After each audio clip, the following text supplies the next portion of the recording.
गुरुदेव भगवान की जय।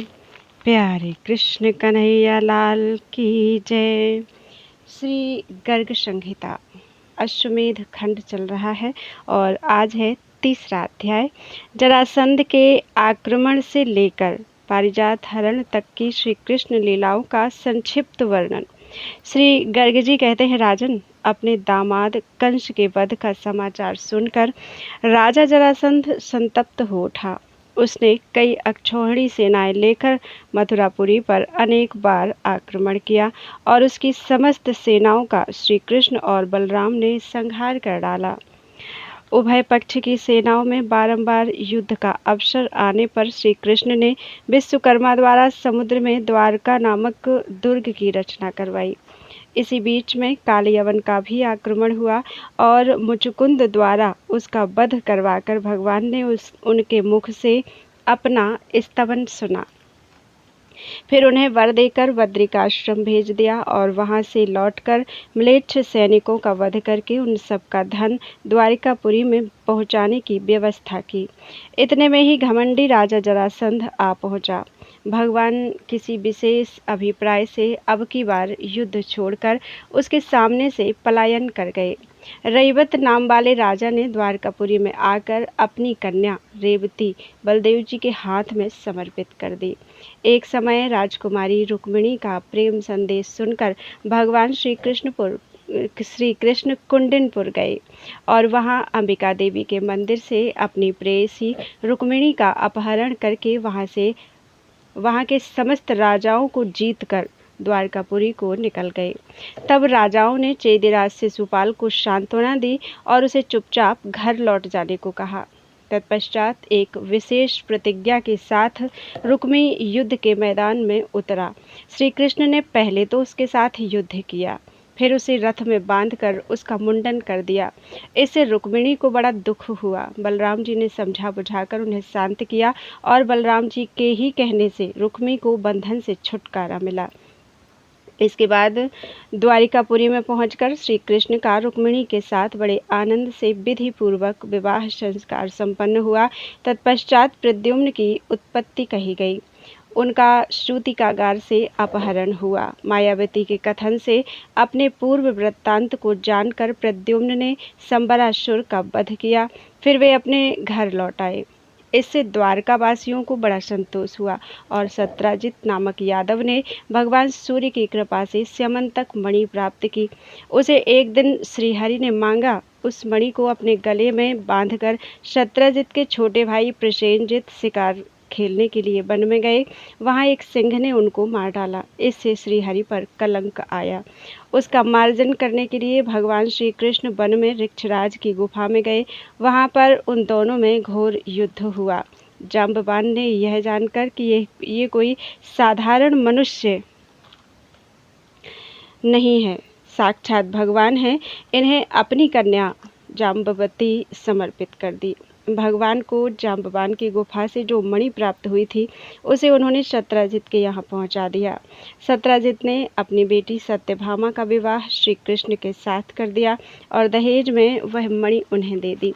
तदनंतर एक दिन बलराम जी के साथ श्री कृष्ण ने हस्तिनापुर की यात्रा की।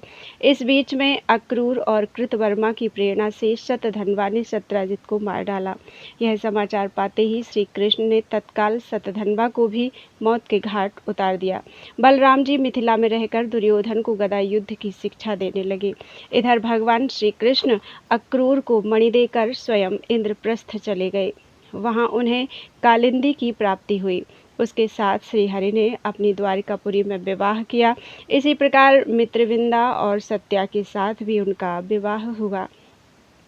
तदनंतर भद्रा और लक्ष्मणा का भी श्रीहरि के साथ विवाह हुआ। एक समय श्री कृष्ण ने देवराज इंद्र को जीतकर उनके पारिजात को ले लिया और उसे द्वारिकापुरी में लाकर अपनी प्रिया सत्यभामा को दे दिया। वज्रनाभ ने पूछा, मुनि, भगवान श्री कृष्ण ने देवराज इंद्र को जीतकर उनके कल्पवृक्ष या पारिजात को लाकर जो अपनी प्रिया सत्यभामा को दिया, उसका क्या कारण है? यह सारी कथा मुझे विस्तार पूर्वक सुनाइए। श्री गर्ग जी ने कहा, किसी समय देवर्षि नारद स्वर्ग से पारिजात का एक फूल लेकर द्वारिकापुरी में आए। वह फूल लेकर श्री कृष्ण ने अपनी पटरानी श्री रुक्मिणी जी को हाथ में दे दिया। इससे सत्यभामा को बड़ा दुख हुआ।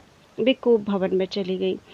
श्री कृष्ण वहां जाकर कुपित हुई सत्यभामा से मिले और बोले, तुम दुख न मानो, मैं तुम्हें पारिजात का वृक्ष ही ला कर दे दूंगा। उसी समय इंद्र ने आकर श्री कृष्ण के समक्ष भौमासुर की सारी चेष्टाएं बताई। यह सुनकर भगवान ने हाथ जोड़कर इंद्र की ओर देखते हुए कहा। श्री कृष्ण बोले, वृत्रसूदन, देखिए मेरी प्रिया सत्यभामा दुखी होकर रो रही है। इसका यह रोदन पारिजात वृक्ष के लिए ही है। बताइए मैं क्या करूं? हरे, यदि आप सत्यभामा के लिए पारिजात वृक्ष दे देंगे तो मैं सेना सहित भौमासुर का संहार कर डालूंगा, इसमें संशय नहीं है। श्री कृष्ण की यह बात सुनकर देवराज इंद्र जोर जोर से हंसते हुए बोले। इंद्र ने कहा, श्री कृष्ण, तुम नरकासुर का वध करके नंदन वन में जो जो पारिजात के वृक्ष हैं उन सबको स्वतः ले लेना। एवमस्तु कहकर भगवान श्री कृष्ण सत्यभामा के साथ गरुड़ के कंधे पर आरूढ़ हो प्राग ज्योतिषपुर की ओर चल दिए। जब इंद्र स्वर्ग को लौट गए तब सत्यभामा ने स्वयं श्री हरि से कहा। सत्यभामा बोली, जगतपते, आप पहले इंद्र से वृक्षराज पारिजात को ले लें। हरे, अपना काम निकल जाने पर इंद्र आपका प्रिय कार्य नहीं करेंगे। प्रिया की यह बात सुनकर प्रियतम ने उससे कहा। श्री कृष्ण बोले, यदि मेरे मांगने पर अमरेश्वर इंद्र पारिजात नहीं देंगे तो मैं पुरंदर की छाती पर जहाँ सची देवी चंदन का अनुलेप लगाती हैं गदा से चोट करूँगा। ऐसा कहकर भगवान श्री कृष्ण भौमासुर के नगर में गए। वह नगर नाना प्रकार के 7 दुर्गों और बड़े बड़े असुरों से आवेष्टित था। श्री कृष्ण ने गदा, चक्र और बाण आदि से उन 7 दुर्गों का भेदन कर दिया। मुरु दैत्य और उसके पुत्र अस्त्र शस्त्र लेकर नगर की रक्षा में नियुक्त थे। श्री कृष्ण ने उन सब को काल के गाल में डाल दिया। तदनंतर सेना सहित नरक अस्त्र शस्त्रों की वर्षा करता हुआ सामने आया। श्री हरि ने चक्र चलाकर नरकासुर के 2 टुकड़े कर डाले तथा गरुड़ के द्वारा उसकी सारी सेना का संहार कर डाला। भौमासुर को मारकर यदुकुल तिलक जगन्नाथ ने उसके सारे उत्तम रत्न ग्रहण कर लिए। वहां उन्होंने कुमारी कन्याओं का एक विशाल समुदाय देखा। उनकी संख्या 16,100 थी। वे दैत्यों, सिद्धों और नरेशों की कुमारियां थीं। श्री हरि ने उन सबको अपनी द्वारकापुरी में भेज दिया। फिर वे इंद्र की मणि और छत्र लेकर तथा देव माता अदिति के दोनों कुंडल प्राप्त करके पारिजात वृक्ष लाने के लिए इंद्रपुरी की ओर चले। बोलो वृंदावन बिहारी लाल की जय। चौथा अध्याय, पारिजात हरण। श्री गर्ग जी कहते हैं, राजन, स्वर्ग में जाकर इंद्र को उनका छत्र और मणि देकर श्री कृष्ण ने माता अदिति को उनके दोनों कुंडल अर्पित कर दिए। उसके बाद अपना अभिप्राय व्यक्त किया। श्री हरि के अभिप्राय को जानकर भी जब इंद्र ने पारिजात वृक्ष नहीं दिया तब माधव ने देवताओं को पराजित करके पारिजात को बलपूर्वक अपने अधिकार में ले लिया। सूत जी कहते हैं, शौनक, यह कथा सुनकर यादव नरेश वज्र को बड़ा विस्मय हुआ। श्री हरि के गुणों में श्रद्धा रखते हुए उन्होंने पुनः अपने गुरु जी से पूछा, ब्राह्मण, इंद्र तो देवताओं के राजा हैं। वे यह जानते हैं कि श्री कृष्ण साक्षात परमेश्वर श्री हरि हैं, तथापि उन्होंने भगवान के प्रति अपराध कैसे किया? यह ठीक ठीक बताइए। इंद्र की चेष्टा को सत्यभामा ने पहले ही भांप लिया था और श्री कृष्ण के सामने सुस्पष्ट बता भी दिया था। अतः इस प्रसंग को सुनने के लिए मेरे मन में बड़ी उत्कंठा है। आप इंद्र और माधव के इस युद्ध का मेरे समक्ष विस्तार पूर्वक वर्णन कीजिए। श्री गर्ग जी बोले, राजन, अदिति ने भगवान श्री कृष्ण की स्तुति और इंद्र ने भी पारिजात ले जाने के लिए स्वीकृति दे दी। तब भगवान श्री कृष्ण नंदन वन में गए और वहाँ बहुत से पारिजात वृक्षों का अवलोकन करने लगे। उन सब के बीच में एक महान वृक्ष था जो बहुत सी मंजरियों के पुंज को धारण किए अनुपम शोभा पा रहा था। कहते हैं वह वृक्ष क्षीर सागर के मंथन से प्रकट हुआ था। उससे कमल की सी सुगंध निकल रही थी।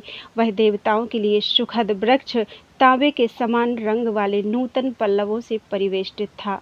वह सुंदर दिव्य वृक्ष उस वन का विभूषण था और उसकी छाल सुनहले रंग की थी। उस पारिजात वृक्ष को देखकर माननीय सत्यभामा ने माधव से कहा, श्री कृष्ण, इस संपूर्ण वन में यही वृक्ष सबसे श्रेष्ठ है, अतः मैं इसी को पसंद करती हूँ। प्रिया के इस प्रकार कहने पर जगदीश्वर श्री कृष्ण ने हंसते हुए पारिजात वृक्ष को उखाड़कर लीलापूर्वक गरुड़ की पीठ पर रख लिया। उसी समय क्रोध से भरे हुए समस्त वनपाल धनुष धारण किए उठे और फड़कते हुए होठों से श्री कृष्ण को संबोधित करके इस प्रकार कहने लगे, ओ मनुष्य, यह इंद्र वल्लभा महारानी सची का वृक्ष है। तुमने क्यों इसका अपहरण किया है? अपनी इच्छा से अकस्मात हम सबको तिनके के समान समझकर हमारा अपकार करके तुम कहाँ जाओगे? पूर्व काल में समुद्र मंथन के समय देवताओं ने इंद्राणी की प्रसन्नता के लिए इस वृक्ष को उत्पन्न किया है। इसे लेकर तुम सकुशल नहीं रह सकोगे। जिन्होंने पहले समस्त पर्वतों के पंख काट गिराए थे, उन वृत्तासुर निषूदन वीर महेंद्र को जीत कर ही तुम इस वृक्ष को ले जा सकोगे। अतः महावीर पारिजात को यहीं छोड़कर चले जाओ। हम देवराज इंद्र के अनुचर हैं, इसलिए यह वृक्ष तुम्हें नहीं ले जाने देंगे। जब साक्षात पुरंदर यह पारिजात वृक्ष तुम्हें दे देंगे तब हम नहीं रोकेंगे। उस दशा में हम केवल वन के रक्षक होंगे, इस वृक्ष के नहीं। वन रक्षकों का यह भाषण सुनकर सत्यभामा रोष से तमतमा उठी। नरेश्वर श्री हरि तो चुप रह गए, किंतु सत्यभामा निर्भय होकर उन राक्षसों से बोली।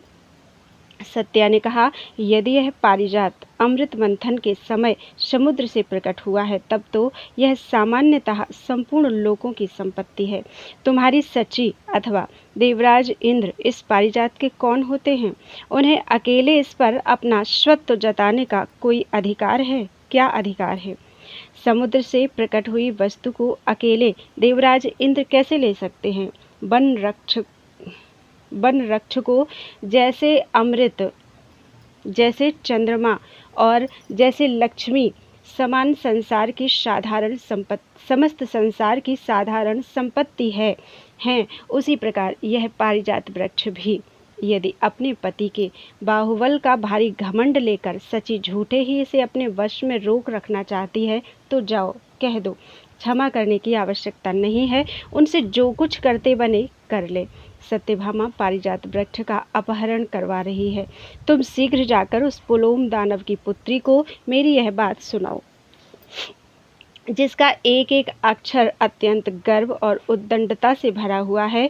वह यह वचन सत्यभामा कहती है, यदि तुम पति की प्राण वल्लभा हो और यदि पतिदेव तुम्हारे वश में हैं, तो पारिजात का अपहरण करने वाले मेरे पति के हाथ से इस वृक्ष को रोक लो। मैं तुम्हारे पति इंद्र को भी जानती हूँ। तुम सब देवता क्या हो, यह सब मैं अच्छी तरह समझती हूँ। तथापि मैं मानुषी होकर भी तुम्हारे इस पारिजात का अपहरण करवा रही हूँ। तुम रोक सको तो रोको। श्री गर्ग जी कहते हैं, श्री कृष्ण वल्लभा की यह बात सुनकर बेचारे वन रक्षक सन्न हो गए। उन्होंने इंद्राणी के निकट जाकर उनकी कही हुई सारी बातें ज्यों की त्यों सुना दी। रक्षकों की बात सुनकर सची को बड़ा रोष हुआ। देवराज इंद्र श्री कृष्ण को रोकने के लिए नहीं जा रहे थे, अतः वे खींचकर बोले।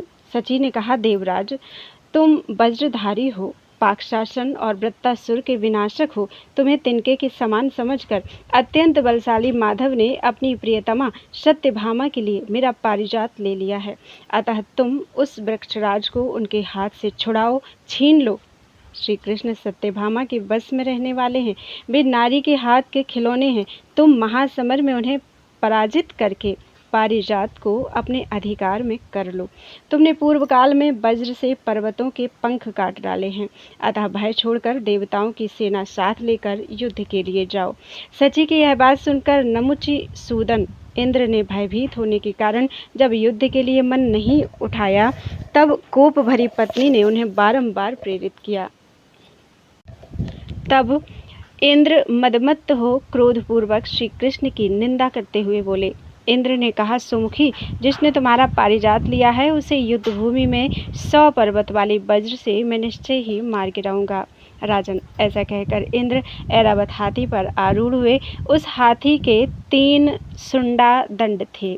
उसकी पीठ पर लाल रंग का कंबल या कालीन शोभा पाता था। 4 दांत उस गजराज की शोभा बढ़ाते थे। वह सुंदर हाथी अपनी श्वेत प्रभा के कारण हिमालय पर्वत के समान प्रतीत होता था। सोने की सांकल से उसके पांव की बड़ी शोभा होती थी। वह महान गजराज देवताओं से घिरा हुआ था। उस समय यम, अग्नि और वरुण आदि समस्त मरुदगण देवराज के साथ हो गए। 11 रुद्र, 12 सूर्य, 8 वसु, कुबेर आदि लोकपाल, विद्याधर, गंधर्व, साध्यगण तथा पितृगण आदि 33 करोड़ देवता इंद्र का अनुसरण करने के लिए आए। ये सब के सब कुपित होकर श्री कृष्ण के सम्मुख युद्ध करने के लिए पधारे थे। इनमें से कुछ देवताओं को तो देवराज इंद्र ने अपनी सहायता के लिए बुलवाया था और कुछ को देवर्षि नारद जी ने स्वयं प्रेरणा देकर भेजा था। इंद्र हाथ में वज्र लेकर खड़े हुए थे। साथ ही दूसरे देवता परिघ, खड्ग, गदा, शूल और फरसे लेकर युद्ध के लिए तैयार हो गए। बोलो वृंदावन बिहारी लाल की जय। 5वां अध्याय, देवराज और उनकी देवसेना के साथ श्री कृष्ण का युद्ध तथा विजय लाभ। पारिजात का द्वारिकापुरी में आरोपण। श्री गर्ग जी कहते हैं, राजन, श्री कृष्णचंद्र ने जब देखा कि देवराज इंद्र गजराज ऐरावत पर विराजमान होकर देवताओं से घिरकर युद्ध के लिए उपस्थित हैं, तब उन्होंने स्वयं शंख बजाया और उसकी ध्वनि से संपूर्ण दिशाओं को भर दिया। साथ ही वज्रोपम बाण समूहों की वर्षा प्रारंभ कर दी। उस समय दिशाओं और आकाश को बहुसंख्यक बाणों से व्याप्त देख समस्त देवता चक्रधारी श्री कृष्णचंद्र के ऊपर बाणों की वृष्टि करने लगे। नरेश्वर भगवान श्री कृष्ण ने देवताओं के छोड़े हुए एक एक अस्त्र शस्त्र के अपने बाणों द्वारा लीलापूर्वक सहस्र टुकड़े कर डाले। पाशधारी वरुण के नागपाश को सर्पभोजी गरुड़ काट डालते थे। यमराज के चलाए हुए लोक भयंकर दंड को भगवान श्री कृष्ण ने गदा के आघात से अनायास ही भूमि पर गिरा दिया। फिर चक्र का प्रहार करके कुबेर की शिविका को तिल तिल करके काट डाला। सूर्यदेव को क्रोधपूर्ण दृष्टि से देखकर श्री कृष्ण ने हत प्रत्युह कर दिया। महान अग्निदेव को सामने आया देख श्रीहरि ने मुख से पी लिया। तदनंतर रुद्रगणों के द्वारा छोड़े गए त्रिशूल को श्रीहरि ने रोषपूर्वक चक्र से छिन्न भिन्न कर डाला और भुजाओं से मार मार कर रुद्रों को धराशायी कर दिया। भूपते तदनंतर मरुदगण, साध्यदेव और विद्याधरों ने माधव के ऊपर बाण समूहों की वर्षा आरंभ की। बाणों की वर्षा करती हुई समस्त देवसेना को सामने आई देख सत्यभामा को युद्ध स्थल में बड़ा भारी भय हो गया। उन्हें डरी हुई गोविंद ने कहा, सत्य भय न करो, मैं यहाँ आई हुई सारी देवसेना का संहार कर डालूंगा, इसमें संशय नहीं है। ऐसा कहकर कुपित हुए भगवान श्री कृष्ण ने सारंग धनुष से छूटे हुए बाणों द्वारा देवताओं को उसी प्रकार मार भगाया जैसे सिंह अपने पंजे की मार से सियारों को खदेड़ देता है। तदनंतर कंस निषूदन श्री कृष्ण ने कुपित होकर गरुड़ से कहा, विनीतानंदन, तुमने इस रणमंडल में युद्ध नहीं किया। यह सुनकर विष्णु रथ गरुड़ ने कुपित होकर पत्नी सहित श्री कृष्ण को कंधे पर धारण किए हुए ही पंजों और पंखों से तत्काल युद्ध आरंभ कर दिया। वे अपनी चोंच से देवताओं को चबाते और घायल करते हुए युद्ध भूमि में विचरने लगे। गरुड़ की मार खाकर देवता लोग इधर उधर भागने लगे। राजन, इंद्र और उपेंद्र दोनों महाबली वीर एक दूसरे पर बाणों की वर्षा करते हुए जल की धारा बरसाने वाले 2 मेघों के समान शोभा पाते थे। राजेंद्र, उस समय गरुड़ ऐरावत हाथी के साथ युद्ध करने लगे। हाथी ने अपने दांतों के आघात से गरुड़ को चोट पहुंचाई और गरुड़ ने भी अपनी चोंच और पंखों की मार से ऐरावत को छिन्न भिन्न कर डाला। यदुकुल तिलक श्री कृष्ण अकेले ही समस्त देवताओं तथा वज्रधारी इंद्र के साथ जूझ रहे थे। भगवान श्री कृष्ण इंद्र पर और इंद्र मधुसूदन श्री कृष्ण पर क्रोधपूर्वक बाणों की वर्षा करने लगे। वे दोनों एक दूसरे को जीतने की इच्छा लिए जूझ रहे थे। जब सारे अस्त्र शस्त्र और बाण कट गए तब इंद्र ने तत्काल ही वज्र उठा लिया और भगवान श्री कृष्ण ने चक्र हाथ में ले लिया। देवेश्वर को वज्र और नरेश्वर श्री कृष्ण को चक्र हाथ में लिए देख उस समय चराचर प्राणियों सहित तीनों लोकों में हाहाकार मच गया। वज्रधारी इंद्र के चलाए हुए वज्र को भगवान श्री कृष्ण ने बाएं हाथ से पकड़ लिया, परंतु अपना चक्र उन पर नहीं छोड़ा। केवल इतना ही नहीं, खड़ा रहे। इंद्र के हाथ में वज्र नहीं था। गरुड़ ने केवल इतना ही कहा भगवान ने कि खड़ा रहे। इंद्र के हाथ में वज्र नहीं था। गरुड़ ने उनके वाहन को छत विक्षत कर दिया था। वे लज्जित और भयभीत होकर भागने लगे। उन्हें इस दशा में देखकर सत्यभामा हंसने लगी। राजन, उधर सची ने जब देखा कि इंद्र युद्ध में पीठ दिखाकर चले आए तो वे रोष से आग बबूला हो गईं और फटकार कर बोली, देवेश्वर, आप देवताओं की विशाल सेना के साथ रहकर माधव के साथ युद्ध कर रहे थे, तथापि उन्होंने अकेले ही रण क्षेत्र में आपको पराजित कर दिया। अतः आपके बल पराक्रम को धिक्कार है। देवाधम, तुम चुपचाप तमाशा देखो। मैं स्वयं युद्ध स्थल में जाकर श्री कृष्ण को परास्त करूंगी और पारिजात को छुड़ा लाऊंगी, इसमें संदेह नहीं। श्री गर्ग जी कहते हैं, राजन, ऐसा कहकर क्रोध से भरी हुई शची शीघ्र ही शिविका पर आरूढ़ हो युद्ध की इच्छा से प्रस्थित हुई। फिर समस्त देवता उनके साथ युद्ध के मैदान में गए। शची को आई देख श्री कृष्ण के मन में युद्ध के लिए उत्साह नहीं हुआ। तब सत्यभामा के अधर रोष से फड़कने लगे। वे श्रीहरि से बोली, प्रभु, अब मैं शची के साथ युद्ध करूंगी। उनकी बात सुनकर श्री कृष्ण ने हंसते हुए सुदर्शन चक्र उनके हाथ में दे दिया और स्वयं पारिजात को गरुड़ पर रखकर उसे पकड़ लिया। जब श्री हरिप्रिया सत्यभामा क्रोधपूर्वक युद्ध करने पर उतर आईं, तब ब्रह्मांड में सर्वत्र महान कोलाहल मच गया। नरेश्वर, ब्रह्मा और इंद्र आदि सब देवता भयभीत हो गए। राजन, उसी समय इंद्र की प्रेरणा से देवगुरु बृहस्पति जी वहां आए। आकर उन्होंने युद्ध की इच्छा रखने वाली पुलोम पुत्री शची को रोका। श्री बृहस्पति बोले, सची, मेरी बात सुनो। यह अनेक प्रकार की बुद्धि और विचार देने वाली है। श्री कृष्ण तो साक्षात भगवान हैं और बुद्धिमती सत्यभामा साक्षात लक्ष्मी देवेंद्र वल्लभ है। तुम उनके साथ कैसे युद्ध करोगी? अतः इंद्र के प्रति अवहेलना छोड़कर घर को लौट चलो। सत्यभामा को पारिजात देकर समस्त देवताओं की भय से रक्षा करो। जिनके भय से हवा चलती है, जिनके डर से आग जलती है और जलाती है, जिनके भय से मृत्यु सर्वत्र विचरती है, जिनके डर से सूर्यदेव तपते हैं तथा ब्रह्मा, शिव एवं इंद्र जिनसे सदा भयभीत रहते हैं, उन श्री कृष्ण को जो भौमासुर का वध करके यहाँ आए हैं, तुम अच्छी तरह नहीं जानती। श्री गर्ग जी कहते हैं, देवगुरु की यह बात सुनकर सची लज्जित होकर सत्यभामा और श्री कृष्ण को नमस्कार करके अपने आप को धिक्कारती हुई घर को लौट गई। तत्पश्चात लज्जित हुए इंद्र को नमस्कार करते देख श्री कृष्ण प्रिया सत्यभामा ने कहा, देवेंद्र, अपने हाथ से वज्र के निकल जाने से लज्जा का अनुभव ना करो। द्वंद्व युद्ध में दो में से एक की पराजय अवश्यंभावी है। उनका यह कथन सुनकर पाकशासन बोले। इंद्र ने कहा, देवी, जिस आदि और मध्य से रहित परमात्मा में यह संपूर्ण जगत विद्यमान है, जिनसे इसकी उत्पत्ति हुई है तथा जिन सर्वभूतमय परमेश्वर से ही इसका संहार होने वाला है, उन सृष्टि, पालन और संहार के कारणभूत परमेश्वर से पराजित हुए पुरुष को लज्जा कैसे हो सकती है?